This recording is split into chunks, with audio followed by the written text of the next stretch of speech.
Hello students, welcome back to your math classes and I hope आप सभी बच्चे बहुत ज़्यादा अच्छे होंगे और अपनी स्टडीज़ को एंजॉय कर रहे होंगे।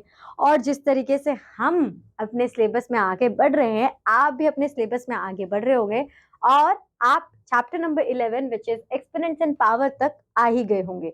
तो एक्सपोनेंट्स एंड पावर, जैसे कि ये नाम सजेस्ट कर रहा है कि कुछ पावर हमारे पास कुछ एडवेंचरस रिस्क पावर्स आने वाली है, तो ऐसा कुछ नहीं है आपके पास। मतलब चैप्टर थोड़ा इजी है, थोड़ा इंजॉय वाला है अगर आप इसके बेसिक कॉन्सेप्ट्स को, थोड़े इनके एक्सपोनेंट्स के लॉज को अगर इजीली समझ लो तो अब यहाँ पर हमें क्या बोला गया है कि once upon a time in a galaxy far away, a spaceship called the galactic explorer was on incredible mission.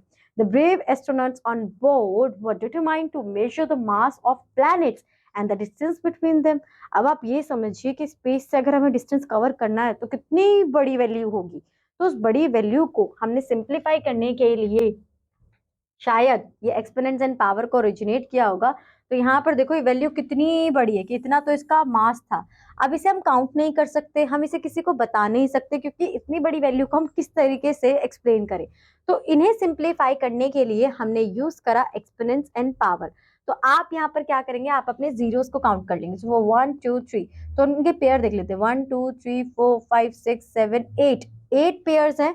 तो 3 8 जा 24। अब यहाँ पर हम यहाँ पर पॉइंट लगा रहे हैं तो इसके भी 3 आएंगे, तो 24 आफ्टर इज 27।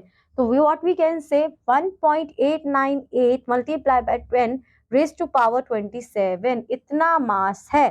ठीक है, तो हमने इस तरीके say that the mass of Jupiter is this much. तो इसलिए कि हम बड़ी बड़ी कैलकुलेशंस को, बड़े बड़े नंबर्स को, जो बहुत सारे डिजिट्स है, उन्हें स्मॉलर डिजिट्स में रिप्रेजेंट कर सके और उन्हें बता भी सके किसी को। क्योंकि अगर आप इतना बड़ा नंबर किसी को बताओगे तो बताओ क्या बताओगे, कितने zero, triple zero triple zero triple zero, कितने ट्रिपल जीरो। तो अब हमने यहाँ पर काउंट करके बता दिया कि 1.89 multiply by 10 raise to power 27। तो ये हमारे लिए और सिंप्लीफाई हो गया।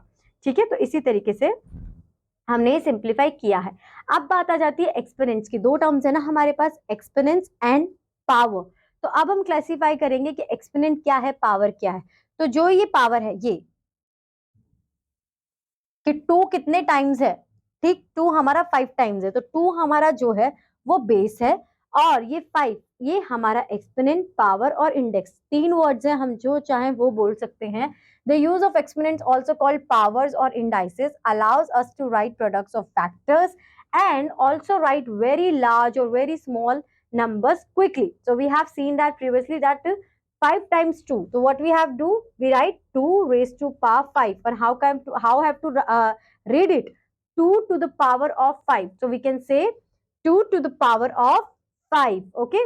Now 2 to the power of reads, in this case 2 is the base and 5 is the exponent power or index. We say that 2 to the power 5 is written in exponents और index ने कि किस form में लिखा हुआ है, ये कौन सी रिटन फॉर्म है, ये एक्सपोनेंट फॉर्म है। ठीक है, तो अगर आपसे पूछे कि 2 to the power 4, राइट, तो पावर क्या है 2 की, 5 है, एक्सपोनेंट क्या है 2 का, 5 है, इंडेक्स क्या है 5 है। तो इस तरीके से हम बोल सकते हैं। For example now we have a question 10 with 5 zeros. तो व्हाट वी डू कि कितने जीरोस हैं, 10 कितने बार मल्टीप्लाई होगा, 10 हैव टू मल्टीप्लाई 5 टाइम, तो 10 to the power 5. ओके, अब नेक्स्ट क्वेश्चन है 7 multiply by 10,000 plus 6 multiply by, अब यहाँ पर इस वैल्यू को पूरा एक्सपेंड करके दिखाया हुआ है। ठीक है, तो अब जब इसे फर्दर हम लिखेंगे तो किस तरीके से लिखेंगे, 7 multiply by 10 to the power 4, 1 2 3 4, 10 to the power 4, 1 2 3। हम पीछे से काउंटिंग स्टार्ट करते हैं बच्चों इस वाले केस में, इस बात को हमेशा याद रखना। अब आपने सबसे पहले लिया 7, अब 7 के बाद आप प्लेसेस काउंट करो, 1 2 3 4, आपने यहाँ पर 4 जीरोस ऐड ऑन कर दिए, तो 7 मल्टीप्लाई बाय 10,000। फिर आप 6 देखोगे, 6 के बाद कितने डिजिट्स है, 1 2 3, तो 6 मल्टीप्लाई बाय 1000। फिर आप 5 देखोगे कितने डिजिट्स है, 1 2, तो 5 multiply by 100। Then 4 multiply by 10, क्योंकि एक ही डिजिट है, और 3 के बाद कुछ नहीं आएगा क्योंकि 3 के बाद कोई भी डिजिट नहीं है। फिर हम इसे सिंप्लीफाई करने के लिए जितनी हमारे 10 यानी कि जितने हमारे जीरोस हैं, we just have to write that. So 7 multiply 10 raised to the power 4, 6 multiply by 10 raised to the power 3, 5 multiply by 10 to the power 2, 4 multiply by only 10, क्योंकि कोई पावर नहीं है, सिर्फ 1 0 है, 10 तो हम रिप्रेजेंट कर ही रहे हैं ना, and then 3, तो we can simplify this. अब इसी तरीके से हमने 256 को सिंप्लीफाई किया हुआ है, for example, so 4 to the power 4। Okay, तो आई होप बच्चों ये समझ में आ गया होगा। अगर इसे हमें कन्वर्ट करना हो तो हम कैसे कन्वर्ट करेंगे? 1 2 3 4 5, 2 टू द पावर 5। कितने n है हमारे पास? 1 2 3 4 5, n to the power 5। Okay, अब आता है express in power notation. Power notation में एक्सप्रेस करने के लिए कहा है 27 को 3 multiply by 3 multiply by 3, 3 to the power 3। तो मैम हमें कैसे पता चलेगा? पहले वाले केस में तो हमें नंबर्स दिए थे, हमने काउंट करना था और पावर लिख देनी थी। बट अगर 27 होगा तो फिर कैसे लिखेंगे बच्चों? इसके लिए इजी है कि आप इसका एलसीएम ले लो 27 को सबसे स्मॉलेस्ट नंबर पे, और जब आप उसे सिंप्लीफाई करोगे तो जो आपके फैक्टर्स आएंगे वही फिर उसे फर्दर आप पावर में कन्वर्ट कर ही सकते हो। ठीक है, अब अगर ऐसे वाले केसेस आ जाते हैं 125 अपॉन 343, तो 125 का आप एलसीएम अलग लोगे, उनकी पावर ये आई, ठीक है, और 343 का अलग लोगे, फिर उसे represent 5 to the power 3, 7 power to the 3। आप देखो दोनों की पावर जो सेम है तो हम उसे सिंगल पावर भी कर सकते हैं। ऐसे आपको और भी रूल्स एंड रेगुलेशन मिलेंगे कि अगर सेम पावर है तो एक ही कंसीडर कैसे करें, ठीक है, तो वो सब भी हम स्टेप बाय स्टेप इस चैप्टर में समझेंगे। अब यहाँ पर हमें क्वेश्चन दिया हुआ है फाइंड द वैल्यू ऑफ। अब एग्जैक्ट वैल्यू बताने, तो 4 टू द पावर 4 है, we are what we have to do here, we have to multiply 4 by 4 times. So whenever I multiply 4 by 4 times, I get 256. Okay. Now the next is minus 8 to the power 3. So what we have to do here, we have to multiply 8 3 times itself. Okay. So the answer is minus 5 by 12. One thing you always have to consider it in integers, we also cover that कि if you have even numbers, okay, even numbers में आपके जो multiplications हैं वो हैं, तो आपका जो आंसर आएगा वो प्लस में ही आएगा, वो पॉजिटिव में आएगा, ठीक है। But if you have odd numbers तो your answer always in negative number. So 1 2 3, तो 3 is a odd number, so our answer is always in negative. अब बच्चों ये वाली बात नहीं कि जहां पे पॉजिटिव है ही नहीं, मतलब नेगेटिव है ही नहीं और सिर्फ 8 मल्टीप्लाई बाय 8 मल्टीप्लाई बाय 8 है, तो मैम इसका भी नेगेटिव आएगा, ऑड है ना? नहीं, जहां पर नेगेटिव साइन है वहां की बात हो रही है, ठीक है। उसके बाद आ जाते हैं हम अपनी एक्सरसाइज पे। अब देखो इसे एक्सपोनेंशियल फॉर्म में हमें कन्वर्ट करना है, so we have to count it 1 2 3 4 5, so we simply write 7 to the power 5। Okay, next we have 1 2 3 4 5 6, 6 is an even number, so how we write it? 6 to the power 6। Okay, कि जब हम इन्हें multiply करेंगे तो ये हमारा answer होगा। अब देखो यहाँ पर हमें दो नंबर्स दिए हुए हैं, तो first we count 3 power 3 and to the power 3। Okay, we have to write it, right the expanded form of. अब इसकी एक्सपेंडेड फॉर्म लिखनी है, यानी कि 4 multiply by itself by 6 times. तो 4 multiply by 4 multiply by 4 multiply, आप इसे 6 times लिख दोगे, ठीक है। बाकी केसेस में भी ऐसा ही होगा और फ्रैक्शंस वाले फॉर्म में भी यही होगा। Express in the power notation. अब इनकी पावर नोटेशन बतानी है, तो इनका एलसीएम लेना बच्चे 125 का 3 टाइम्स 5 आएगा, तो आपका आंसर आ जाएगा 5 टू द पावर 3। आप इनका भी एलसीएम लोगे, आपका इनका भी आंसर आ जाएगा, 7 का भी आएगा, 7 मल्टीप्लाई बाय 7 को 3 टाइम्स मल्टीप्लाई करते हैं तो 343 आ जाता है, ठीक है, -7 में आएगा। ओके, तो इस तरीके से आप सॉल्व कर सकते हो। Find the value of. अब यहाँ पर दिया हुआ है आपको -2 power 6 divided by -2 to the power 3। तो आपको इस वाले केस में कुछ नहीं करना है बच्चों, यहाँ पर आपको इससे रिलेटेड कोई एग्जाम्पल दिया नहीं था, पर मैं आपको ये एक्सप्लेन करके समझा देती हूँ एक बार कि इसमें आपको कैसे करना है। तो यहाँ पर डिवाइड में जैसे कि हम फ्रैक्शंस में करते आए हैं, इस वाले केस में जब हमारा बेस सेम होता है तो हमें माइनस करना होता है, ठीक है। तो फॉर एग्जाम्पल -2, बेस सेम है ना, -2 तो 6 -3 कर देंगे, ठीक है। तो आपका आंसर आ जाएगा -2 अपॉन में 3। ओके, अब इसे दूसरे तरीके से भी कर सकते थे। अगर आप ऊपर 6 टाइम्स 2 लिखोगे और नीचे आप 3 टाइम्स 2 लिखोगे, तो 6 में से 3 को आप कट कर दोगे, डिवाइड करना है, तो क्या आंसर आ जाएगा? आपका पावर जो बचेगी वो 3 ही बचेगी, ऊपर सिर्फ 3 टाइम्स 2 बचेगा, ठीक है। सेम प्लस है, मल्टीप्लाई है, तो मल्टीप्लाई में डबल हो जाएगा, तो 4 + 3 कर देंगे तो 2 raise to power -2 raise to power to the power 7 आ जाएगी। अब बोला गया है compare the following which is greater which is smaller. तो देखो ये माइनस माइनस का साइन हट जाएगा, दोनों का बेस सेम ही है, तो 2 3 6 रेज टू पावर 3 एंड 2 2 नहीं डिफरेंट होगा, ठीक है, और 2 3 6, 2 2 4, ये वाला हमारा बड़ा होगा। ठीक है, अब इक्वल के लिए बोला गया है, मतलब बाकी भी होंगे हमारे केसेस, इसमें दोनों इक्वल है नहीं। 3 3 9, 9 2 18 और 2 2 4, 4 3 12, तो 18 हमारा बड़ा होगा। ठीक है, इस तरीके से। अब आते हैं हम लॉज ऑफ एक्सपोनेंस, यानी कि जिसके बारे में हम डिस्कशन अभी तक कर रहे थे कि कुछ लॉज होते हैं, अगर हमने वो समझ लिए तो कैलकुलेशन बहुत इजी आ जाएगी। तो अब हम उसी स्टेज पर है। तो यहाँ पर हमें सबसे पहले दिया हुआ है, देखो 2 to the power 4 and 2 to the power 3, तो 2 हमारा 4 टाइम्स राइट डाउन होगा एंड 2 हमारा 3 टाइम्स होगा। So what we have to do, अब हम इन सबको काउंट करते हैं साथ में, 1 2 3 4 5 6 7, राइट, 6 7 टाइम्स हमारा 2 आ गया। तो सिमिलर ये भी तो यही होगा ना बच्चों, अगर 4 + 3 कर देंगे। And this thing is applicable only when you have the common base.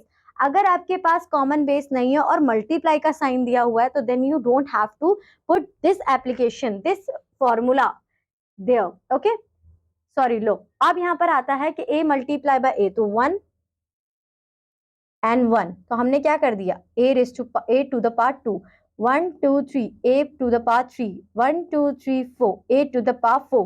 So I hope it's clear to you. Thus we can say that a multiplied by this term xm times am, and a is the base and m is the exponents. यानी कि m को हम किससे denote कर रहे हैं, with the help of m, and a को denote कर रहे हैं हम, जो हमारा वो a हमारा डिनोट हो रहा है हमारे बेस से। ठीक है, अब for example base are common again, so what we have to do, 4 + 5, तो एंड में आंसर आ जाएगा a raised to power 9। ठीक है, a to the power 9। अब यहाँ पर आता है टेकिंग वन मोर एग्जाम्पल, देखो ये मेन है, for any non zero integers a and integer m and n, ये है कि अगर आपका मल्टीप्लाई में दिया हुआ है, बेस सेम है, तो दोनों की वैल्यूज को प्लस कर दो। ठीक है, अब 7 + 7 इज व्हाट, अब यहाँ पर p मल्टीप्लाई बाय q दिया हुआ है, आप चाहो तो इन्हें प्लस करके भी दिखा सकते हो, p एंड q की। अच्छा देखो, अब यहाँ पर दूसरी वैल्यू आ गई थी मेरी, सॉरी। अब यहाँ पर a हमारा बेस सेम है और ब्रैकेट के अंदर एक वैल्यू दी है और ब्रैकेट के बाहर एक वैल्यू दी है, तो इन दोनों को हम मल्टीप्लाई कर देंगे। तो p multiply by q values हमारी हैं, तो हम इन्हें कॉमन लेके p मल्टीप्लाई बाय q 7 कर देंगे। ओके, क्योंकि वैल्यू सेम है। अब आता है डिवीजन ऑफ एक्सपोनेंट्स। अब यहाँ पर नेगेटिव, ऑब्जर्व द फॉलोइंग, 2 को अगर 5 टाइम्स मल्टीप्लाई करेंगे 32, 2 को 4 से 4 टाइम्स मल्टीप्लाई करेंगे 16, इस तरीके से आएगा। तो व्हाट पार्ट ऑफ 32 इज 16, तो what we have to do कि व्हाट इज द डिफरेंस। अब ये सारी चीजें हमें बतानी है डिफरेंस वाली, तो इसमें हम कुछ नहीं करेंगे। यहाँ पर पहली चीज हमें ये याद रखनी है कि अगर कोई भी वैल्यू हमारी माइनस में दी हुई है, तो अगर हम उसका रेसिप्रोकल कर देंगे तो वो पॉजिटिव में कन्वर्ट हो जाएगी। 2 raised to power -3, अगर मैं उसका रेसिप्रोकल कर देती हूँ 1/2 raised to 2 to the power 3, तो वो पॉजिटिव में हो जाएगी। अब यहाँ पर आता है हमारा जीरो एक्सपोनेंट्स। ठीक है, जीरो एक्सपोनेंट्स में हमें क्या समझना है कि अगर यहाँ पर जीरो वैल्यू दी हुई है, चाहे बेस हमारा कुछ भी हो, बट अगर पावर जो है हमारी, एक्सपोनेंट जो है वो हमारा जीरो है, तो उसकी एंड ऑफ द वैल्यू 1 ही आएगी, चाहे 2 to the power 0 हो या 3 to the power 0 हो, तो आंसर 1 ही आएगा, नंबर चाहे कितना भी बड़ा क्यों ना हो। Dividing power with the same base, अब यहाँ पर देखो बेस हमारा सेम है, पावर हमारी डिफरेंट है, तो डिवाइड में हम कर देंगे माइनस। क्यों, क्योंकि यहां से हमारा कट होगा ना कि a 1 2 2, तो 7 में से 2a हमारे माइनस हो गए, तो अब कितने बचेंगे, हमारी जो वैल्यू बचेगी वो बनेगी 1/8 to the power 5, और इसका अगर मैं रेसिप्रोकल कर दूंगी तो नेगेटिव में आंसर आ जाएगा। देखो ये हमारी वैल्यू है, ये हमारा फॉर्मूला है लो, कि अगर आपका बेस सेम है और डिवाइड करने के लिए कहा है तो आपको माइनस करना है, m जो होगा वो n से बड़ा होगा, if m is greater than m and m is n, so the value is this। Okay, dividing terms, अब देखो 7 और 4 है, बेस हमारा सेम नहीं है, तो अब वैल्यू सेम है, तो इसका मतलब क्या है कि हम जितना 7/4 को 5 टाइम्स लिख रहे हो, तो मैं 7 to the power 5 and 5 to the power 5 लिख सकती हूँ, बात एक ही है। सेम क्वेश्चन नीचे दिया हुआ है। Based on the above observation we can say that a to the power b, यहाँ पर अगर a to the power b एक कॉमन वैल्यू दी हुई है, तो इसका मतलब है कि a की भी वही वैल्यू है और b की भी वही वैल्यू है। ठीक है, अब आता है टर्म्स विद नेगेटिव बेस। अब नेगेटिव बेस के लिए वही इवन एंड ऑड के लिए, from the above illustrations we observe that one raised to the power any one is 1, and minus 1 raised to the odd power is minus 1, and minus 1 raised to the even power is positive 1. It means कि अगर आपके पास even numbers हैं जब आप multiply कर रहे हो तो your value always in positive sign, and if you have odd numbers to the end product of your calculation is always in negative minus sign. Okay, अब आ जाते हैं हम next. So see what it's happened. If m is odd, so it means minus a to the power 5 and minus a to the power m. If m is the even, m पे depend करता है कि वो positive होगा कि वो negative होगा. ठीक है, -27 अपॉन 125. तो 127 को जब आप बच्चे उसका एलसीएम लोगे तो देखोगे 3 टाइम्स हमारा 3 आएगा. 3 multiply by 3 9, 9 multiply by 3 is 27. तो value will remain same in negative only, but 125 positive में, फर्दर पॉजिटिव में ही होगा. अब यहाँ पर मैंने बोला था अगर टू दी पावर बेस चाहे कुछ भी हो, अगर पावर 0 है तो वैल्यू हमारी 1 ही आएगी. तो ये हमारा क्या होगा, सॉल्व किया ये रहा. यहाँ पर इसकी वैल्यू 1, 5 की वैल्यू 1, 4 मल्टीप्लाई बाय 2. 2 क्या है, 2 इज अ इवन नंबर, तो जो फर्दर आंसर आएगा वो पॉजिटिव आएगा. 1 + 1 + 16 इज इक्वल टू 18. ठीक है, तो इस तरीके से हमें क्वेश्चन सॉल्व करना है. यहाँ पर डिवाइड बोला हुआ है, बेस से में 12 - 5 कर देंगे, so our answer will be 7 to the power 7. अब ये थोड़ा सा आपको दिखने में कॉम्प्लिकेटेड लग रहा होगा, बट इतना कॉम्प्लिकेटेड है नहीं. 3 रेज़ टू द पावर 5 है, आपको 10 रेज़ टू द पावर 5 को कन्वर्ट कर लेना है. कैसे कन्वर्ट करोगे, 2 multiply by 5. Values are base are different but value remain same, क्योंकि वैल्यू तो सेम ही है. तो हम यहाँ पर कॉमन वैल्यू ले लेंगे, 5 टू द पावर 2 ले लेंगे, 5 टू द पावर 7 और 6 को हम कन्वर्ट कर लेंगे, फर्दर एक्सपेंड कर देंगे 2 मल्टीप्लाई बाय 3. तो कुछ इस तरीके से हमारी इक्वेशन बन गई. अब आप सॉल्व कर लो कि जो 5 है, देखो 5 प्लस प्लस क्योंकि मल्टीप्लाई है 7 हो गया. अब यहाँ पर डिवाइड है तो ये भी कटेगा, ये भी कटेगा, ये भी कटेगा. ठीक है, ये भी डिवाइड के फॉर्म में ही आ रहा है क्योंकि बीच में हमारा फ्रैक्शन बाहर है, तो ये भी कट जाएगा, ये भी कट जाएगा. ठीक है, और यहाँ पर ये भी कट जाएगा. तो एंड में हमारा आंसर क्या आएगा, आंसर हमारा 1 बचेगा सिर्फ. ठीक है, अब यहाँ पर देखो बेस हमारा सेम है but values are different and there are sign of 3 multiply by 3 and 5. So what we have to do, we have to add there. So 1/7 to the power 8 is the answer for this question. And now again the base is same and the powers are different. We just have to add the powers. So -3/13 to the power 9. इसी तरीके से बच्चे आपको बाकी के questions करने हैं. Evaluate and express as a rational number. We have to express it in a rational number. तो हम सबसे पहले क्या करेंगे ना, रैशनल नंबर्स में कन्वर्ट करने के लिए रैशनल नंबर्स में पावर्स नहीं होती, राइट. और रैशनल नंबर स्टैंडर्ड फॉर्म में कब होता है कि डिनोमिनेटर नेगेटिव ना हो और वो अपने रिड्यूसिबल सबसे ज्यादा सिंपलेस्ट फॉर्म में हो. तो हम यहाँ पे क्या करेंगे, डिवाइड दिया हुआ है, so we have to minus the power 4 - 2 to the power 2. Okay, अब जब इसे सिंप्लीफाई करेंगे तो हमारा आंसर क्या आएगा, 1/25. ओके, वो सिंपलेस्ट फॉर्म होगी. बाकी के क्वेश्चंस भी ऐसे ही करने हैं बच्चों. अब आते हैं हम अपने नेक्स्ट क्वेश्चन पे, इवेल्युएट दिस. आप देखो ब्रैकेट से बाहर वैल्यू, तो 2 मल्टीप्लाई बाय 3 हो जाएगा, 3 मल्टीप्लाई बाय 2 हो जाएगा, 6 आ जाएगा. और डिवाइड बोला हुआ है तो हमें क्या करना होता है, वी हैव टू माइनस. तो हमारा एंड आंसर जो एंड प्रोडक्ट आएगा, इट्स 1/4 ओनली. ओके, 1 1 क्योंकि वैल्यू 0 है, 1 1 क्योंकि वैल्यू 0 है. डिवाइड करने के लिए बोला है, यानी कि हम सिंपल डिवाइड करेंगे 1/1, आंसर हमारा 1 ही आएगा. ठीक है, simplify and give the answer in exponential form. तो आप इन्हें सिंप्लीफाई कर लोगे जिस तरीके से मैंने आपको ऊपर एक्सप्लेन किया है, कुछ भी डिफिकल्ट नहीं है, और फिर ये सब कुछ सॉल्व हो जाएगा. अब यहाँ पर हमने जितना कुछ किया है वो नॉर्मल नंबर्स के साथ किया. अब यही सेम ऑपरेशंस हम डेसिमल नंबर के साथ करेंगे. ठीक है, डेसिमल नंबर के साथ हम जब करेंगे, let us look at the expansion of 47561 which we already know. तो हमें इसे एक्सपेंड करना है, ये हम पहले भी सीख चुके हैं. सबसे पहले पहला डिजिट लिखेंगे 3. Now we have to count the digits after 3 is after 3 are 1 2 3 4. So there are 4 zeros. After 7 there are 3, after 5 2, and after 6 10, and 1 के बाद तो कुछ है ही नहीं. So how we have to compile it, 1 2 3 4, 3 to the 3 multiplied by 10 to the power 4, 7 multiplied by 10 to the power 3, 5 multiplied by 10 to the power 2, 6 multiplied by 10 to the power 1. 10 to the power 1 भी लिख सकते थे और 10 भी लिख सकते थे, कोई चेंज नहीं है. और 1 के लिए 10 to the power 0 क्योंकि 10 टू द पावर 0 का मतलब क्या है कि वैल्यू 1 ही है, ठीक है।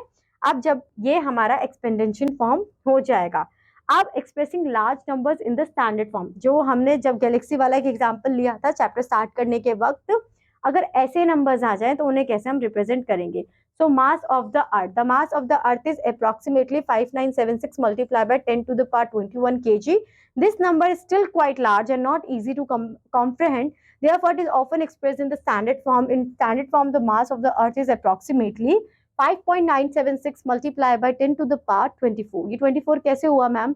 आपका 21 ऑलरेडी था, आपको पीछे से काउंटिंग स्टार्ट करनी है क्योंकि यहाँ पे डेसिमल लगेगा। 1 2 3, 21 plus 3 is 24 kg, 10 to the power 24 kg, okay. अब आता है width of the milky galaxy way, देखो यहाँ पर है तो 2, अब हमारा पॉइंट यहाँ लगेगा 9, ठीक है, तो ये 2 आएगा तो 9.46 10 to the power 5, sorry 10 to the power 7, ये रहा हमारा आंसर, ठीक है। इसी तरीके से और भी हमने इन्हें कन्वर्ट करके दिखाया हुआ है फॉर ओरिजिनल। अब यहाँ पे काउंट कर लेंगे, देखो यहाँ से काउंट करेंगे 1 2 3 4 5 6 7 8 9 10, 10 है टोटल। अब 10 में से यहाँ पर हम हटाएंगे तो एक पॉइंट हम यहाँ पे लगा रहे हैं, इसके लिए 10 में से 1 माइनस करेंगे तो 10 to the power -1। बच्चों ये देखो कि जब हम पॉइंट हटा रहे हैं तो जीरो सारे यहाँ पर आएंगे, नीचे आएंगे, डिवीजन फॉर्म में आएंगे। और डिवीजन फॉर्म में हमने क्या देखा है कि जब नीचे नंबर्स होंगे एज एन डिनोमिनेटर होंगे और उन्हें पावर में कन्वर्ट करेंगे तो उनकी वैल्यू माइनस में ही आएगी। डिस्टेंस टू द स्टार, अब देखो ये वाली वैल्यू मल्टीप्लाई में आएगी तो 3 3 3 9, 9 plus 2 is 11, तो 1.23 multiply by 10 to the power 11, ये हमारा आंसर हो जाएगा। अब हम अपनी एक्सरसाइज देखते हैं। The total surface area of the earth is this, तो काउंट कर लेते हैं 1 2 3 4 5, 5 है, 10 to the 5 हो गया, 1 2 3 8, तो 5.1 multiply by 10 to the power 8 हमारा आंसर हो जाएगा। The mass of the sun is approximately this, pair count करते हैं 1 2 3 4 5 6 7 8 9, 9 multiply by 3 यानी कि 27, 27 plus 3 यानी कि क्योंकि यहाँ पे पॉइंट लगेगा तो वो हो जाएगा 30, यानी कि 1.989 मल्टीप्लाई 10 to the power 30 हमारा आंसर आ जाएगा। इसी तरीके से बाकी के क्वेश्चंस बच्चे आपको करने हैं, ऑलरेडी मैंने आपको एक्सप्लेन कर दिया है कि कैसे आपको ये क्वेश्चन सॉल्व करने हैं। प्रेस्क्राइब क्वेश्चंस में कुछ भी नया नहीं होगा, बट कॉम्बिनेशन होंगे, जितने भी अभी तक हमने कॉन्सेप्ट समझे हैं उनसे रिलेटेड सारे के सारे क्वेश्चंस आपको यहाँ पर मिलेंगे। तो जस्ट मेक श्योर कि आप अगर इन्हें क्वेश्चंस को कर लेंगे तो वो मोर देन सफिशिएंट होगा, फर्दर प्रैक्टिस की जरूरत नहीं पड़ेगी। Which of the following is the correct expression of 3 multiply by 3 to the power 4 multiply by 3 to the power 6, multiply का साइन है, 4 और 2 है, बेस हमारा कॉमन है तो दोनों को प्लस कर देंगे, तो A is the correct representation of 3 to the power 4 और मल्टीप्लाई 3 to the power 2 की। इसी तरीके से एमसीक्यू क्वेश्चंस हैं, तो आप जितनी अच्छी तरीके से बच्चों इन क्वेश्चंस को करोगे आपके डाउट्स उतने अच्छे क्लियर होंगे और फिर आप उतने ज्यादा ही प्रोफिशिएंट होंगे, एफिशिएंट होंगे अपने इस चैप्टर को सॉल्व करने के लिए। The value of 2 to the power is, अगर 2 को मैं 3 टाइम्स मल्टीप्लाई करूंगी तो मेरा आंसर आ जाएगा 8, सिंपलेस्ट फॉर्म में, मतलब एकदम प्रोडक्ट पूछा हुआ है एंड में, ठीक है। तो इस तरीके से देखो यहाँ पर सारी चीजें आपको गिवन है, कोई भी दिक्कत आपको नहीं आएगी। और इन सपोज केस आपको कोई भी डाउट या कोई भी प्रॉब्लम हो तो what you have to do ना, you have to go through the whole content one more time, okay. After that you will be able to solve each and every question, okay. So आज के लिए इतना ही। I hope ये chapter समझ में आया होगा, अच्छा लगा होगा। अब हम मिलेंगे अपनी नेक्स्ट क्लास में। Till that bye bye, have a good day.